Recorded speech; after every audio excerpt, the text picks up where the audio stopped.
ಪ್ರತಿದಿನ ಕಸ ಗುಡಿಸ್ದಂಗೆ ಗೇಟ್ ಮುಂದೆ ಕಸ ಗುಡಿಸ್ತಾ ಇದ್ದೆ. ಕಸ ಗುಡಿಸ್ಬೇಕಾದ್ರೆ ನಮ್ಮ ಗೇಟ್ ಮುಂದೆ ಬಸವಣ್ಣ ಹೋಗ್ತಾ ಇತ್ತು.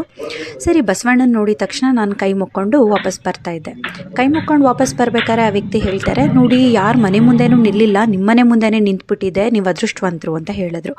ಸರಿ ಆಯಿತು ಅಂದ್ಬಿಟ್ಟು ನಮಸ್ಕಾರ ಮಾಡ್ಕೊಂಡು ಒಳಗೆ ಬರ್ಬೇಕಾದ್ರೆ ಅವ್ರು ಮತ್ತೆ ಅಲ್ಲೇ ನಿಂತೇ ಇದ್ರು. ನನ್ನ ಪಡೆಗೆ ನಾನು ಬರ್ತಾಯಿದ್ದೆ. ಮೇಡಮ್, ನಿಮ್ಮ ಮನೆ ಒಳಗಡೆ ಬರಬೇಕು ಅಂತ ತುಂಬ ಅಪೇಕ್ಷೆ ಪಡ್ತಾ ಇದೆ ಅಂತ ಅಂದರು. ಸರ್, ಇದು ನಮ್ಮದು ಬಾಡಿಗೆ ಮನೆ ಸರ್, ಪರವಾಗಿಲ್ಲ, ನಾನು ಗೇಟ್ ಮುಂದೆನೇ ಪೂಜೆ ಮಾಡ್ತೀನಿ ದೇವರಿಗೆ ಅಂತ ಅಂದೆ.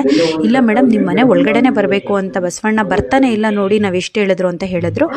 ಸರಿ, ನಾನು ಏನು ಮಾತಾಡಬೇಕು ಅಂತ ಗೊತ್ತಾಗಲಿಲ್ಲ. ಆಮೇಲೆ ಇದ್ದವರು ನೋಡಿ, ಬರೋ ಬಸವಣ್ಣನ ನೀವು ಹಾಗೆ ವಾಪಸ್ ಕಳಿಸ್ಬಿಟ್ರೆ ಬರ್ತೀನಿ ಅಂತ ಹೇಳಿದ್ರು, ನೀವು ಹಾಗೆ ವಾಪಸ್ ಕಳಿಸ್ಬಿಟ್ರೆ ನಿಮಗೆ ಏನಾದರೂ ತೊಂದರೆ ಆಗುತ್ತೆ ಅಂತ ಅಂದರು. ಸೊ ಇದನ್ನು ಕೇಳಿಬಿಟ್ಟು ನನಗೆ ಭಯ ಆಯಿತು. ಏನು ಮಾಡಬೇಕು ಅಂತ ಗೊತ್ತಾಗಲಿಲ್ಲ. ಅವತ್ತು ನಮ್ಮ ಯಜಮಾನ್ರು ತುಂಬ ಲೇಟ್ ನೈಟ್ ಮಲಗಿದ್ರು ಅಂತ ತುಂಬ ನಿದ್ದೆಲಿದ್ರು.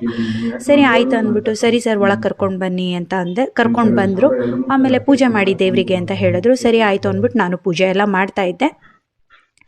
ನಾನು ಪೂಜೆ ಮಾಡೋ ಟೈಮಲ್ಲಿ ಈ ವ್ಯಕ್ತಿ, ನಾನು ಒಂದು ಕ್ಷಣ ಅಡುಗೆ ಮನೆಗೆ ಏನಕ್ಕೋ ಹೋಗ್ತೀನಿ, ಅವಾಗ ನಮ್ಮ ರೂಮೆಲ್ಲ ಹೆಂಗೆ ಅಬ್ಸರ್ವ್ ಮಾಡ್ತಾರೆ ಅಂತ ಈ ವಿಡಿಯೋದಲ್ಲಿ ನೋಡಿ ನೀವು. ಆಮೇಲೆ ಏನಾಯಿತು, ಅವರು ನಮ್ಮ ಯಜಮಾನ್ರನ್ನ ಎಬ್ಸಕ್ಕೆ ಹೇಳಿದ್ರು. ನಾನು ಸರಿ ಆಯಿತು ಅಂದ್ಬಿಟ್ಟು ಎಬ್ಬಿಸ್ದೆ. ಇದಾಗ ಒಂದು ಅರ್ಧ ಗಂಟೆಗೆ ನಮ್ಮ ಮನೆಗೆ ಇದಾಗ ಒಂದು 5-10 ನಿಮಿಷಕ್ಕೆ ಕರೆಂಟ್ ಹೊಟ್ಟೋಯ್ತು. ಸೊ ನನಗೆ ನಮ್ಮ ಯಜಮಾನ್ರು ಬಂದು ಪೂಜೆ ಮಾಡಿರೋದಾಗಲಿ, ಅವರು ಹೇಗೆ ಡಿಮ್ಯಾಂಡ್ ಮಾಡಿದ್ರು ಅದನ್ನೆಲ್ಲ ನನಗೆ ರೆಕಾರ್ಡ್ ಮಾಡ್ಕೊಳಕ್ಕಾಗಲಿಲ್ಲ ಕರೆಂಟ್ ಇಲ್ಲದೆ ಇರೋ ಪ್ರಾಬ್ಲಮಿಂದ. ಸೊ ಅವ್ರು ಏನೇನು ಮಾಡಿದ್ರು ಅಂತ ನಾನು ನಿಮಗೆ ಹೇಳ್ತೀನಿ.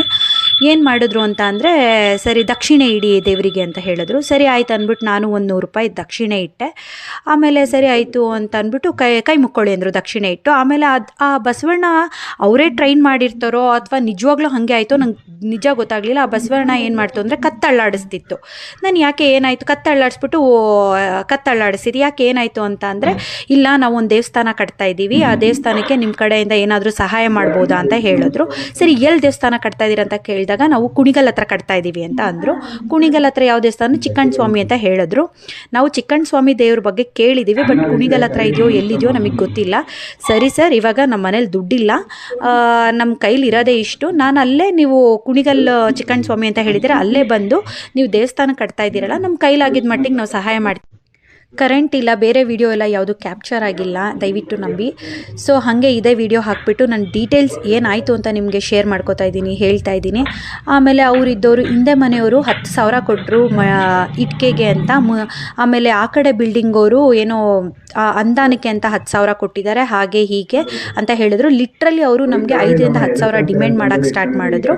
ನಾವಿದ್ದವ್ರು ಸರ್ ಇವಾಗ ನಮ್ಮ ಹತ್ರ ಕ್ಯಾಶ್ ಇಲ್ಲ ಅಂತ ಎಷ್ಟೇ ಹೇಳಿದ್ರು ಅವ್ರು ಕೇಳೋಕ್ಕೆ ರೆಡಿ ಇರಲಿಲ್ಲ.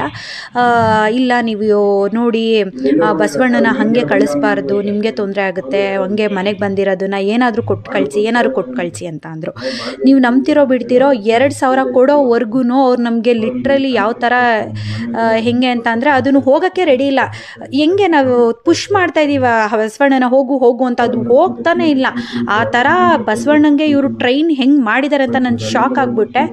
ಸರಿ ಆಯಿತು ಅಂತ ಅಂದ್ಬಿಟ್ಟು, ನಮ್ಮ ಕೈಲಿ ಇಲ್ಲ ಸರ್, ನಮ್ಮ ಕೈಲಿ ಆಗಲ್ಲ, ನಮ್ಮ ಕೈಲಿ ಇರೋದೇ ಇಷ್ಟು, ನಿಮ್ಮ ಅಡ್ರೆಸ್ ಎಲ್ಲ ಕೊಟ್ಟೋಗಿ ನಾವು ಆ ಸ್ಥಳಕ್ಕೆ ಬಂದು ಅವತ್ತಿನ ದಿನ ನಮ್ಮ ಕೈಲಿ ಎಷ್ಟಾಗುತ್ತೋ, ನಮ್ಮ ಕೈಲಿ ಏನಾಗುತ್ತೋ ಅದನ್ನು ಕೊಡಿಸಿ ಬರ್ತೀವಿ ಅಂತ ಹೇಳಿಬಿಟ್ಟು ತುಂಬಾ ಕಷ್ಟಪಟ್ವಿ ನಾನು ನನ್ನ ಗಂಡ ವಾಪಸ್ ಕಳ್ಸೋದಕ್ಕೆ ಈ ದೇವ್ರನ್ನ. ನಾವು ಏನು ಕಮ್ಮಿ ಕೊಟ್ಟಿಲ್ಲ, 2,000 ರೂಪಾಯಿ ದುಡ್ಡು ಕೊಟ್ವಿ. ಅದಾದಮೇಲೆ ಅದು ಹೋಗಿದ್ದು ಅಲ್ಲಿ ತನಕ ಅದು ಅಳ್ಳಾಡಲೇ ಇಲ್ಲ, ನಿಂತಿರೋ ಜಾಗ ಬಿಟ್ಟು ಅಳ್ಳಾಡಲಿಲ್ಲ. ಬಸವಣ್ಣ ಹೇಳಿದ್ರು ಅಷ್ಟೇ, ನಾವು ಎಷ್ಟೇ ದುಡ್ಡು ಇಡೋಕೆ ಒಂಥರ ತಿವ್ಯ ಥರನೇ ಬರ್ತಿತ್ತೇನೋ, ದುಡ್ಡು ಏನಾದರೂ ಕಮ್ಮಿ ಇಡೋಕೆ ಹೋದಾಗಲೋ ಅಥವಾ ದುಡ್ಡೇನ ಇಟ್ಟರೆ ಆಮೇಲೆ ಯಪ್ಪ ಇಲ್ಲ ಪರವಾಗಿಲ್ಲ ಬಿಡಿ ಇವಾಗ ಕೊಟ್ಟಿದ್ದೀರಲ್ಲ, ಯಪ್ಪಂಗೆ ಗೊತ್ತಾಗೋಯ್ತು ಅನ್ಸುತ್ತೆ, ಇವ್ರು ಏನು ಮಾಡಿದ್ರು ಇನ್ನು ಇದ್ರ ಮೇಲೆ ಹೋಗಲ್ಲ ಅಂತ. ಸರಿ ಆಯಿತು ಅಂದ್ಬಿಟ್ಟು ಈ ಅಪ್ಪ ಇದ್ದವರು ಏನೋ ಸರಿ ಅಷ್ಟೇ ಇಸ್ಕೊಂಡು ಇವ್ರಿಗೆ ಗೊತ್ತಾದ್ಮೇಲೆ ಹೊರಡಾಕ್ರು. ನಾನಿದ್ದವ್ರು ಇವ್ರನ್ನ ಹೆಂಗಾರು ಮಾಡಿ ಫಾಲೋ ಮಾಡಿ, ನನಗೆ ಮಾತ್ರ ಈ ಥರ ಮಾಡಿದ್ದಾರೆ, ಎಲ್ಲ ಬೀದಿಯವ್ರಿಗೂ ಇದೇ ಥರ ಮಾಡ್ತಾ ಇದ್ದಾರಾ ಅಂತ ಹೇಳಿಬಿಟ್ಟು ನಾನು ಫಾಲೋ ಮಾಡಿದೆ. ನಾನು ಫಾಲೋ ಮಾಡಿದ್ಮೇಲೆ ಗೊತ್ತಾಯಿತು ಇವ್ರ ಟಾರ್ಗೆಟ್ ಏನು ಅಂತ ಅಂದರೆ, ಯಾವ ಹೆಣ್ಮಕ್ಳು ಆಚೆ ಕಡೆ ರೋಡಲ್ಲಿ ಕಸ ಗುಡಿಸ್ತಾ ಇರ್ತಾರೋ ಅವರೇ ಇವ್ರ ಟಾರ್ಗೆಟು. ಅಲ್ಲಿಗೆ ಏನಾದರೂ ಬಂದು ಯಾರೋ ನಮಸ್ಕಾರ ಮಾಡಿದ್ರೆ ಅವ್ರಿಗೆ ಗೊತ್ತಾಗ್ಬಿಡುತ್ತೆ, ಇವರು ತುಂಬ ದೇವರು ನಂಬ್ತಾರೆ. ಈ ಹೆಣ್ಮಕ್ಳನ್ನ, ನಮ್ಮಂಥ ಹೆಣ್ಮಕ್ಳನ್ನ ಇವರು ಟಾರ್ಗೆಟ್ ಮಾಡ್ಕೊತಾರೆ. ನಮ್ಮಂಥವ್ರನ್ನ ಟಾರ್ಗೆಟ್ ಮಾಡಿಕೊಂಡೆ ಮನೆ ಒಳಗೆ ಬಂದು ಡಿಮ್ಯಾಂಡಿಗೆ ಇಡ್ತಾರೆ.